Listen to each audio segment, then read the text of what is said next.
In today's video, I'm going to show you how to set up a Mailchimp account.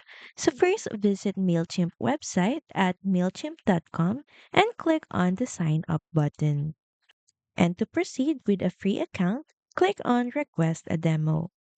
And here you basically just need to fill in these fields, add your personal information, and click on the send button once done. Once done creating your account, log in now to your dashboard. Then next is click on your profile icon at the top right and click on profile. So here add more information about you or your business like email address. Also check your username and password and also verify your email to activate your account. Also don't forget to enter in your business name, your website link, and other contact details.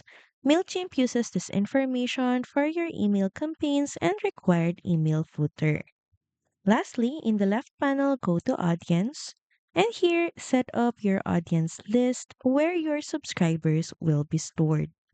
And once your account is ready, you can now start collecting subscribers and sending email campaigns. So that's pretty much it. Thank you very much for watching this video, and I'll see you again on the next one. Bye!